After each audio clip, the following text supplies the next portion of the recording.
राधा अपने माता पिता की इकलौती संतान थी। वह अपने परिवार के साथ रहती थी। उसके पिता हमेशा भगवान के भरोसे रहा करते थे। अगर कुछ काम नहीं होता तो यह कहते थे, जैसी ईश्वर की इच्छा। एक बार गरीबी के चलते बहुत सारा कर्ज हो गया। तब उस आप कुछ काम क्यों नहीं करते? हमारे ऊपर इसी वजह से कितना सारा कर्ज हो गया है। ये सब ईश्वर की इच्छा है। ईश्वर की इच्छा के आगे भला किसकी चली है। अगर ईश्वर चाहेगा तो ये कर्ज निपट जाएगा। पिताजी, जब तक आप खुद कुछ नहीं करेंगे, कोई कोशिश नहीं करेंगे, तब तक ईश्वर आपकी सहायता कैसे करेगा? एक बार राधा और उसकी माता सुमन ने सोचा कि इस तरह से तो घर का गुजारा नहीं चल सकता। एक काम करते हैं, हम टोकरी बनाकर उसे सजाने का काम शुरू करते हैं। ठीक है बेटा, और तुम्हारे पिता तो ईश्वर के भरोसे ही बैठे हैं। राधा टोकरी बनाकर उसे सजाकर बेचने का काम शुरू करती है। एक बार पड़ोस में रहने वाली एक बुढ़िया आती है। बेटा, मेरी बेटी की शादी है, मुझे कुछ टोकरियों की जरूरत है। ठीक है माँ जी, आप टोकरी ले लेना। कितनी चाहिए? पर बेटा, मेरे पास पैसे नहीं हैं। कोई बात नहीं माँ जी, आप अपनी बेटी की शादी करो, पैसे का क्या है, आप टोकरी घर ले जाइए। पर बेटा, मेरे पास एक सूत का धागा है जो तुम्हारी टोकरी बनाने के काम आएगा। वो मेरे घर पर रखा हुआ है, मेरे तो किसी काम का नहीं है। माँ जी, मैं उस धागे का क्या करूँगी? मेरे पास टोकरियाँ बनाने के लिए धागा है। कोई बात नहीं बेटा, तुम उस धागे को भी यूज कर लेना।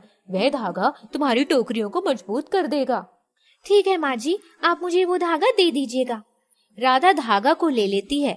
एक रात राधा टोकरी बना रही थी। उसे नींद आने लगती है। कुछ टोकरियां बची हैं, इनको सुबह बना लूंगी। अभी तो मुझे बहुत जोरों की नींद आ रही है। राधा टोकरियों को छोड़कर सोने चली जाती है। जब सुबह उठती है तो देखती है सारी टोकरियां अच्छी तरह से बनकर सजी हुई हैं। अरे वाह, यह टोकरी तो बहुत अच्छी तरह से बना दी माँ ने। माँ मुझे कुछ काम ना करना पड़े, इसीलिए सुबह सुबह टोकरी बनाकर रख देती है। अब सुमन और राधा टोकरी बेचने के लिए बाजार जाते हैं। तभी उन्हें नदी में एक बच्चा डूबता हुआ दिखाई देता है। राधा बिना सोचे समझे हाथ में टोकरी रखकर नदी में फेंक देती है और चिल्लाती है, इसके ऊपर चढ़ जाओ, ये तुम्हें डूबने से बचाएगा। तभी राधा और सुमन देखते हैं कि टोकरी की जगह एक लकड़ी का फट्टा नदी में तैर रहा होता है और वह बच्चा उस फट्टे पर चढ़कर तैरता हुआ किनारे आ जाता है। आपका बहुत बहुत धन्यवाद, आपने मेरी जान बचाई। वो तो सब ठीक है, पर ये लकड़ी का फट्टा कहाँ से आया? हमारी टोकरी डूब गई होगी और फट्टा तैरता हुआ आ गया होगा। बेकार के वहम में क्यों पड़ना, शुक्र मनाओ कि बच्चे की जान बच गई। और दोनों टोकरी बेचने के लिए बाजार की तरफ चल पड़ते हैं।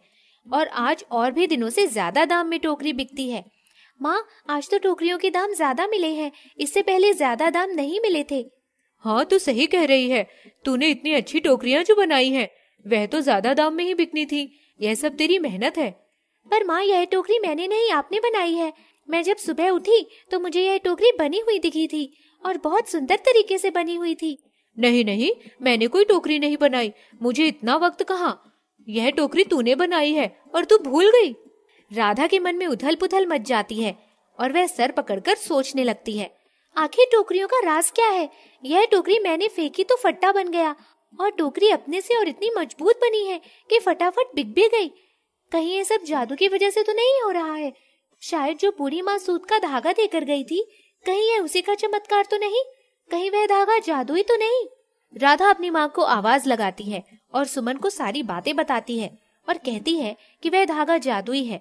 सुमन उसकी बातों पर विश्वास नहीं करती।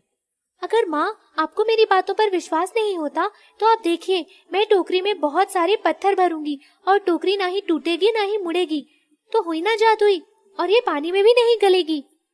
और राधा और सुमन को सारी चीजें करके दिखाती है। फिर सुमन को उसकी बातों पर भरोसा होता है। अब वह सूत के धागे से टोकरियों का व्यापार बढ़ाने लगती है और उसके घर के हालात सुधरने लगते हैं। बेटा, अब तो हमारे घर के हालात सुधर गए हैं। यह सब तेरी ईमानदारी और सच्चाई का नतीजा है। जो आज हम इस मोड़ पर हैं, सब ठीक हो गया है। उधर उनका एक पड़ोसी सेठ, जो उनकी कामयाबी से जलता था, वह सोचने लगता है कि आखिर इनके पास इतने पैसे कहाँ से आ रहे हैं। सुमन और राधा ने ऐसा क्या कर दिया कि आज उनके वारे न्यारे हो रहे हैं? इसका तो मुझे पता लगाना ही पड़ेगा। सेठ हमीरचंद उन्हें बहला फुसलाकर पूछता है, हमीरचंद, ऐसा क्या है कि तुम दिन भर दिन अमीर होते जा रहे हो? क्या तुम्हारी कोई लॉटरी लग गई है या जादू की छड़ी है तुम्हारे पास? हमारे पास एक जादुई धागा है जो सब सही कर देता है, कोई भी बिगड़ा काम को सुधार देता है। अमीर चंद, अगर तुमने मुझे वो धागा ला कर दिया तो मैं तुम्हें मालामाल कर दूंगा। तुम्हें कोई मेहनत करने की जरूरत नहीं होगी। अमीर चंद लालच में आकर हाँ कह देता है और उसको चुराने के लिए चल देता है। सही है ना? इस धागे से मेरी बेटी को मेहनत करनी पड़ रही है और सेठ मुझे बिना मेहनत के पैसा दे रहा है, तो ये भी भगवान की ही इच्छा होगी। इसको चुराकर मैं सेठ को दे देता हूँ, जिससे हमें बिना मेहनत के पैसे मिल जाएंगे।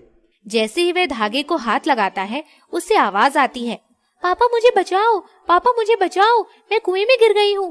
अभी आता हूँ, अभी आता हूँ। और उसे बचाने की कोशिश करता है और उसके पास कुछ भी नहीं होता। तभी उसे जादुई धागे का ख्याल आता है और वह उसे लेकर वहाँ आता है। धागे, ओ धागे, सच में मेरी बेटी ने तुझसे जादू बताया है। आज मेरी बेटी मुसीबत में है, उसकी मदद करो। यह कहकर धागे को कुएं में डालता है। धागा और मजबूत बन जाता है। राधा धागे को पकड़कर कुएं के ऊपर आती है और अमीर चंद को अपनी गलती का एहसास होता है और वह कहता है, धागे, सूत के धागे, मुझे माफ कर दो। मैंने तुम्हें लालच में आकर चुराने की कोशिश की और तुमने मेरी बेटी की रक्षा की। आज के बाद कोई तुम्हें मुझसे दूर नहीं कर सकता। अब राधा का परिवार बहुत सी टोकरियां बनाकर बेचता है और जरूरतमंदों की सहायता भी करता है। इसी तरह वह अपने